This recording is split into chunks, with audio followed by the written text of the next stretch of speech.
Good morning. I am Leomer Von Paray, and I'm the current news editor of The Rock. I am a BSMLS intern here in San Pedro College. I will be giving you a crash course on news writing in less than 15 minutes. So I makagool guys, most if not all of what I'm going to discuss are already familiar to you since I think most of you have experiences in writing. So I just want to warn you na no, that this discussion will be heavy on those.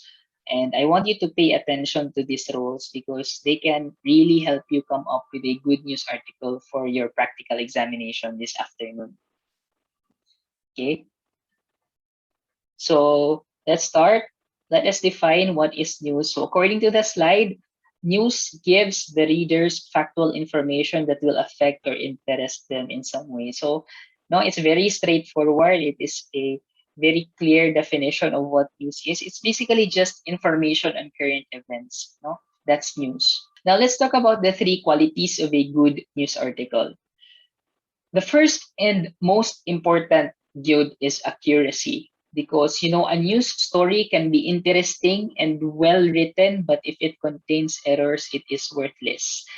In fact, it is worse than worthless because a fake news actually takes advantage of the public trust that is necessary for free press, that's us, to survive. People expect and trust us to give them correct information. That's the job here. Now let's do that. Let us be credible sources and let's get our facts right. So that's the first quality. Next is brevity. Unlike feature in editorial articles, you should be straight to the point when you're writing a news article. Cut to the chase because people read news primarily to get informed and not to get entertained. And this part can be challenging, especially when there's too much information that you think should be included. That's why it's important that you learn how to arrange your facts in order of importance and then just go from there. As for the ideal word count, it varies, but in the rock, you can't go wrong with 200 to 300 words for a news article. The last quality is clarity.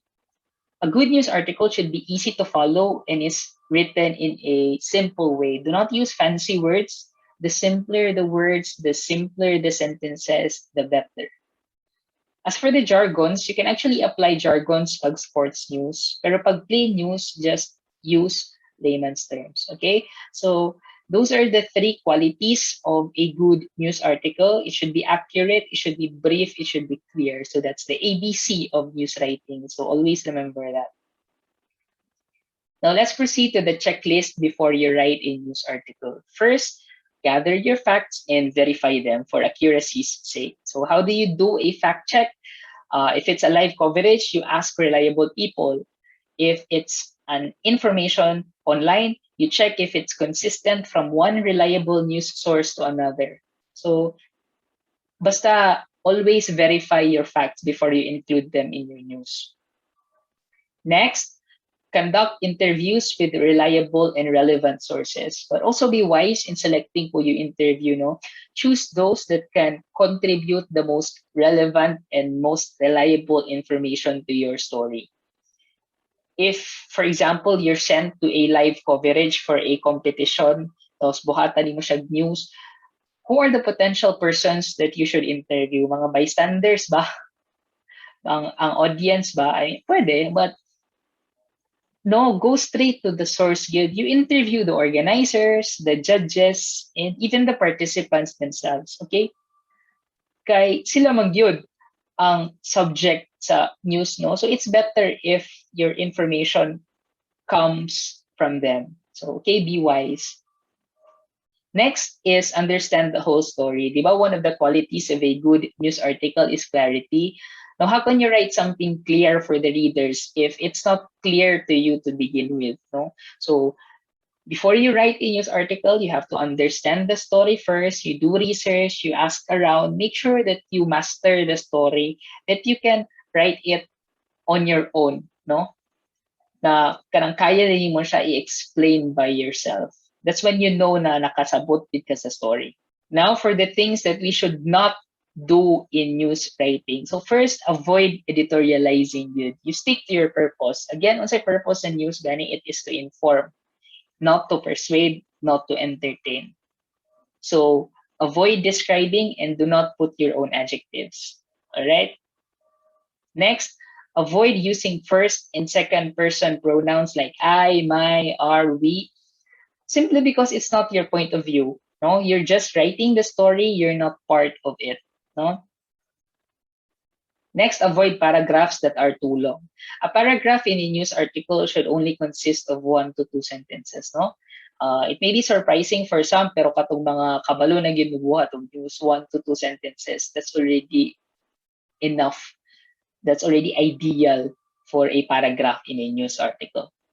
Lastly, avoid trying to use all the information that you have. So when you collect information before writing the news article, dili yun na ma-avoid na naa kay mga makuha na irrelevant information. So dira na mo sulod imong ability, imong skills to screen information if kailangan ba na ko siya i-appeal, kailangan ba ni mo siya i-appeal, or you just take it out because it's not important. No? But this will take practice, but eventually you'll get there. Now let's talk about the structure of a news article. Actually, daghan mag-structures of a news article, no? But this is the most common and this is what we use in the RAC most of the time. So it's the inverted pyramid. It's a very familiar figure, no? I bet all of you have already encountered this figure. So at the top of the inverted pyramid, it's the lead. No? This is the core or the spirit of the news. It has the most important information. So all you need to know, dapat mo nang nasa top of the inverted pyramid. At the middle of the pyramid is the body, which contains helpful though not critical information. They help elaborate the story further. And at the bottom, you place the extra information. Kanina information kay they are for the most interested. They're nice to have, but not important enough that it's okay for the reader to skip them kung nagadali sila. So that's it. Ana lang man ang structure sa news article. So ang bottom line lang yun diri is, in writing a news article, the most important information comes first. Ana lang. Let's talk about the news lead or the first paragraph of every news article. Just like the inverted pyramid, there are actually a lot of other kinds of news leads. But again, we stick to what is commonly used, and that is the summary lead. This type of lead contains the 5 W's and 1 H of the story, starting off with the most important W or H. So this is an example. This example contains all of the 5 W's and 1 H, but it shouldn't be strictly the case all the time, no? Kay basin, kailangan dyan mo mangita og why, mangita og how. There are times na important lang na information are your who, what, when, and where. That's okay. Just make sure that you started the most important among them. And lastly, remember that the news lead should be a complete sentence. It's not the headline, because the headline may or may not be a complete sentence. But for the lead, it should strictly be a complete sentence. So that's it. Now let's discuss transitions. Transitions are basically just the additional information that make up the body or the middle part of your inverted pyramid. Remember ninyo, katuna sa tunga. Okay.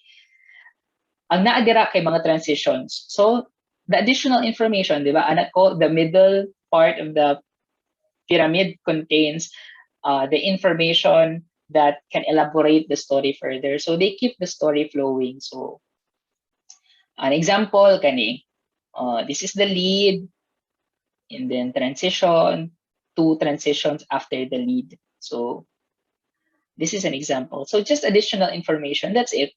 Kailangan naman you stop at the lead. No? There are other information that you can add after the lead that can help you explain the story. Now let's proceed to the quotes.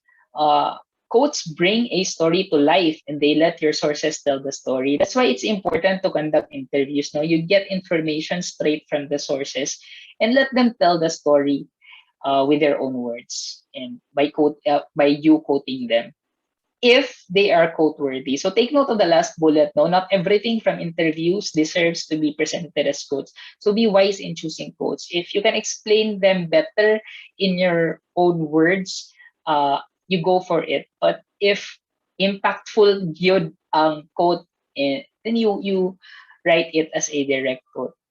No? Okay, kani. This slide just tells you how to place a quote in a news article, and that is by always writing it after a transition. There should always be a transition before the quote. It will provide the context for the quote. Basically, it will introduce the quote, no? Kay awkward man no, na after di mo salid, magbutang dayon kag random quote dira, like asa man nagikan, like out of nowhere lang siya na quote ba. So you have to place a transition before the quote, because in a way the quote elaborates on the transition, no? So again, very, very important, guys. A transition may or may not have a quote after it, but a quote should always have a transition before it. Next, okay, this is how you should attribute your quotes, no? Noun, then verb. Simple lang ha, always remember, correct.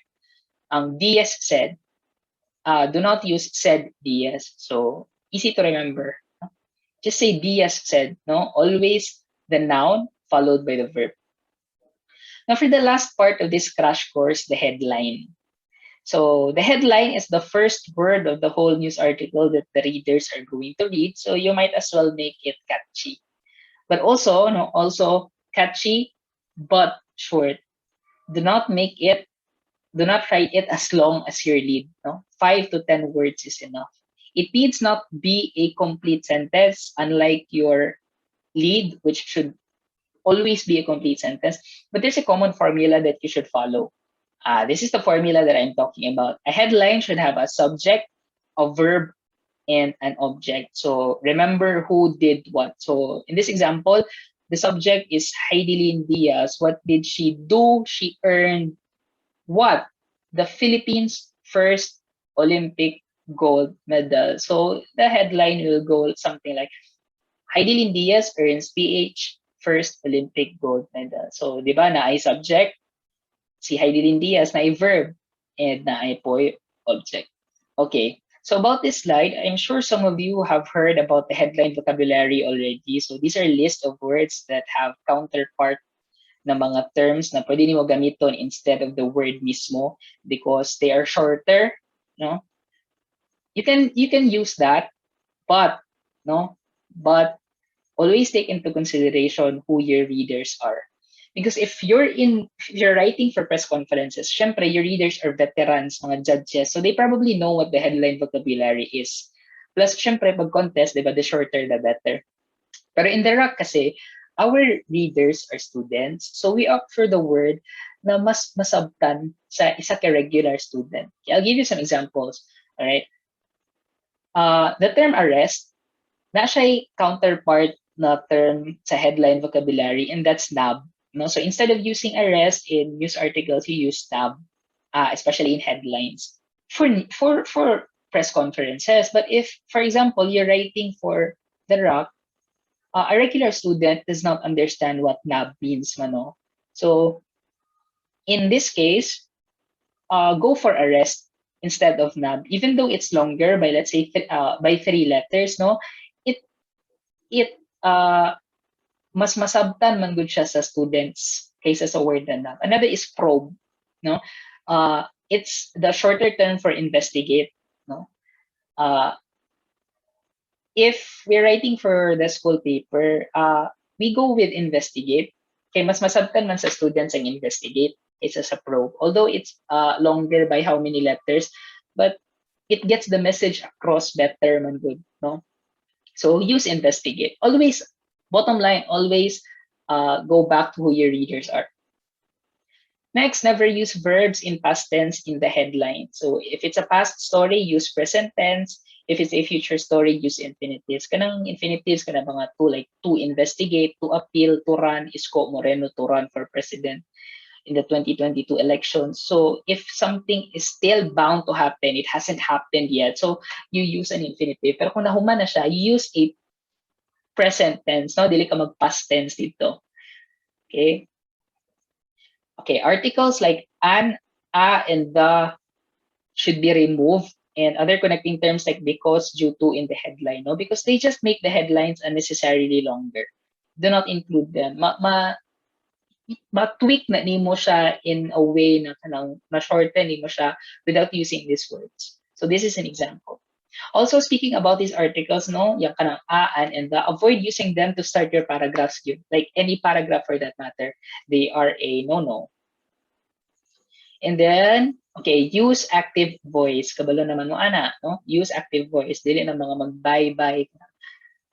Di ba, active voice man to atong formula, kaya na subject, verb, and object. So, naka-active voice man to technically. So, just stick to that. So for this slide, no, use comma instead of and. So very easy lang siya to remember. If, for example, FDA and DOH, instead of saying that, kanang with an and, replace it with a comma na lang. And for example, Pacquiao and go can be Pacquiao, comma, go. Simple lang. Now, to use a quote headline, use a colon after a source. Pag indirect quote siya, for example, DALG, colon, katong indirect quote. Pag direct quote naman, katong author, katong niingon sa quote, Lincoln, colon, and then single quotation mark lang, and then kato iyang giingon. Actually, kaning the war has begun, Lincoln, pwede man na siya, like, that's not wrong. Pero akong ginaingon lang dire kay what we follow in the rock, kay para it has to be consistent man good. Like, you can just choose the first format, but it has to be consistent throughout the newspaper, maging ana. So in the rock, kanang naga-colon ni. And that's it, no? Humana ang crash course. So I really hope you learned some things that can help you later. I hope nag notes mo for especially for the rules kay very ano man good, very technical gid ang news writing, no? It's the most easy article to write, to be honest. Among the other articles that we write in the RAC, it's the easiest, but it's often the most neglected. Kay daghan man good siya rules, and then people really have a tendency to violate rules. Yeah. So daghan yun na violate the rules, and kato. So I just hope you stick by the rules presented here and apply them for later's practical examination. Ako yung buhat sa inyong practical exam for later. It's very easy, guys. But I don't expect you to give me an excellent, a very good news article. I just wish to see that you learned from this session and you were able to apply what you've learned to the practical examination. So kato lang, guys, I'm rooting for all of you. I hope makasulod ng tanan sa Darak, and kato lang. Thanks for listening, and I hope you learned something from the past 15 minutes. So thank you.